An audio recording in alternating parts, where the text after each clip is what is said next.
Let me be clear about this. Academics get no training in how to ask or how to answer questions. I don't mean questions in a very general sense, but specifically when a student or a colleague or an audience member at a talk asks, "What about X?" Few things are easy, and even simple skills rarely come without practice. Questions are tough, both framing them well and responding to them directly.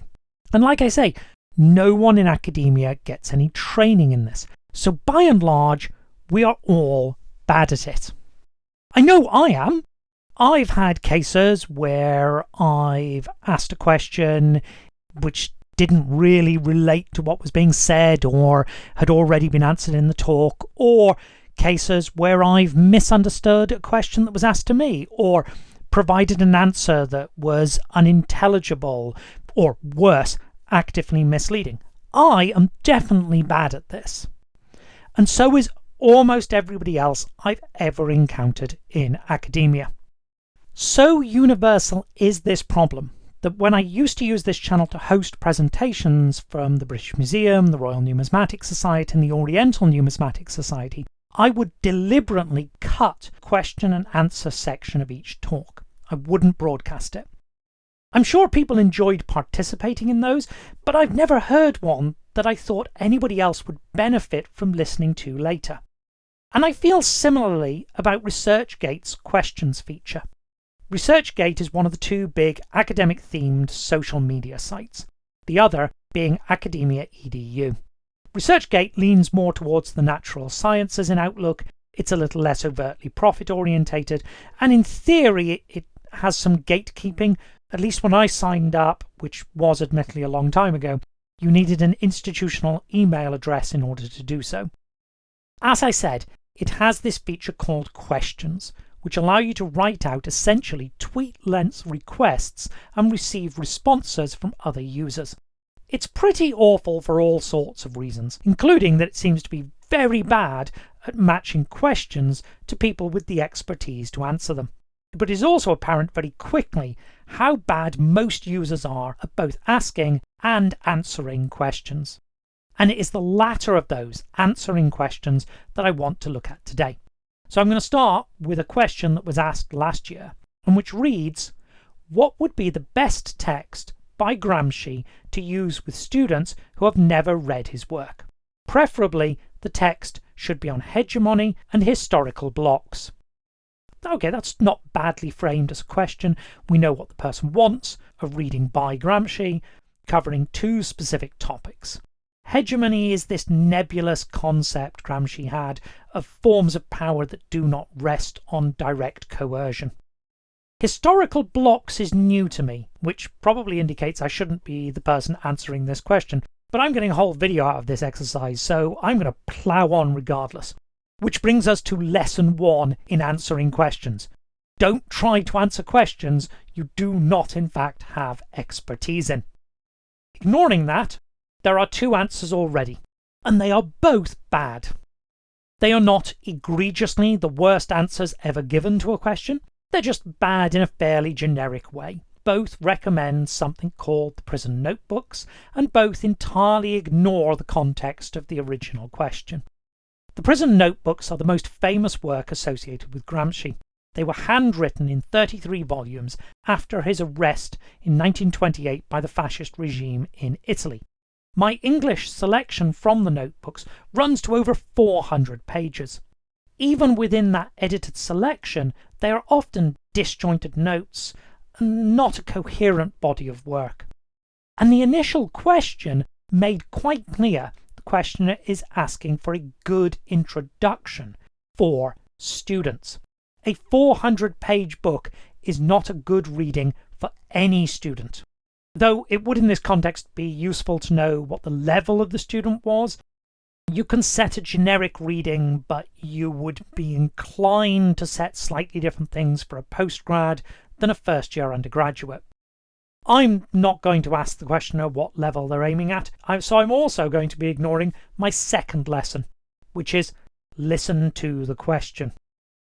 We really ought to find out from the questioner which type of student precisely they want to set the reading for, and what kind of context they want to do that in. Is this going to be a course specifically on Italian Marxism, or is it going to be a much more generic course on thinkers of the 20th century?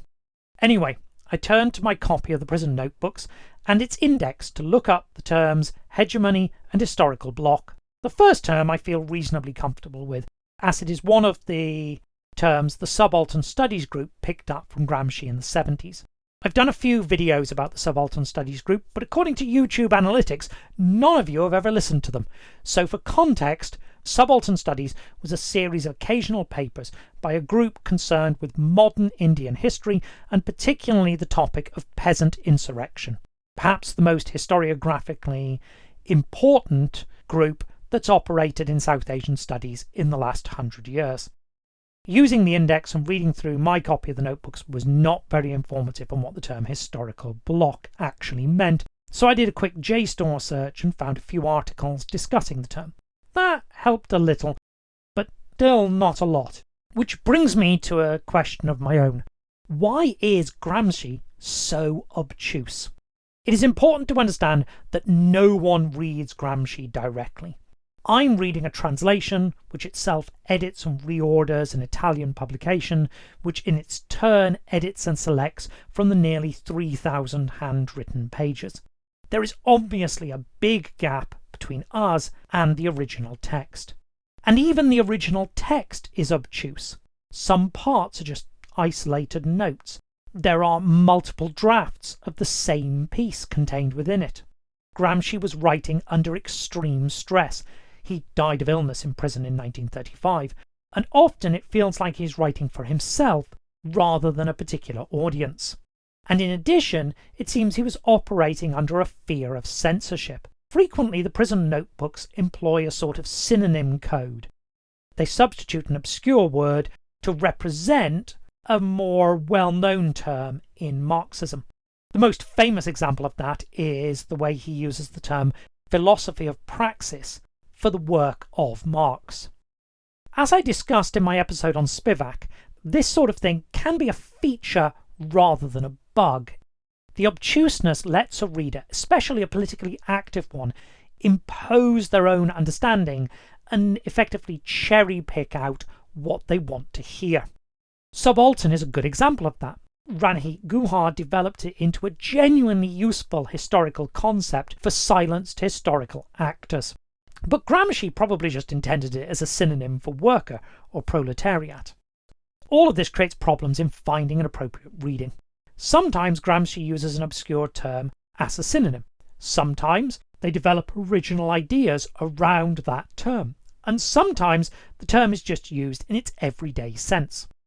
Take the sentence, "The moderates after 1848 formed a national bloc under their own hegemony, influencing the two supreme leaders of the Action Party."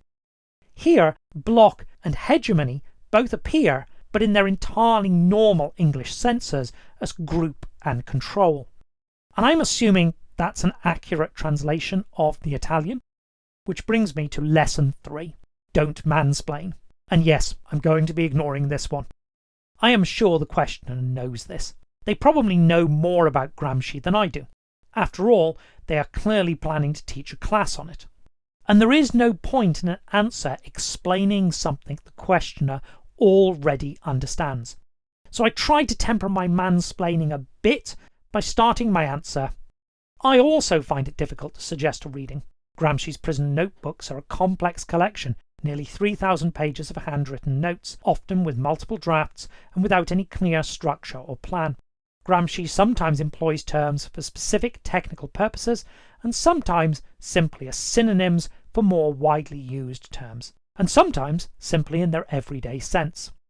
Which is definitely mansplaining to the original questioner, but maybe in my defence is useful context for someone else chancing on the exchange. There are 2 audiences for every answer. Stick a pin in that, and we'll come back to it. I found a section of the prison notebooks where Gramsci gives a definition of hegemony, and I work that into my answer. There is a 9-page section entitled The Formation of the Intellectuals, which contextualizes a definition of the distinction between hegemonic and coercive power. The intellectual, of course, often acting as the dominant group's deputies, exercising the subaltern functions of social hegemony and political government. Which actually would have been quite a good answer on its own, because lesson 4 is keep it short. I cannot stress this enough. The longer an answer is, the harder it is for the person who asked the question to parse. Answers should be as long as they need to be to address the question, but no longer than they need to be. Keep it short. As you can see, I failed miserably at that. And we'll come to lesson 5 now. Remember, I said there were 2 audiences for most answers. Well, equally, there are 2 audiences for most questions, and the temptation in both cases for questioner and answerer, or answeree, is to grandstand, to play to the cheap seats by asking or answering questions in ways that are not about finding out or informing, but about displaying your own learning, about showing off. So lesson 5, don't grandstand. And obviously I did no better on this than I did in any earlier part of my composition. Not only was I literally answering the question to give me a seed around which to build this episode, but I took the trouble to frame my answer in a way that allowed me to shoehorn in my own discussions of the subaltern group. I know none of you lot care. I think it's important. Anyway, that's all for today. Asking and answering questions is harder than it looks, and we don't talk about it enough. The next time you go to a seminar, workshop, or conference, try a little harder with yours. Do better than I did here.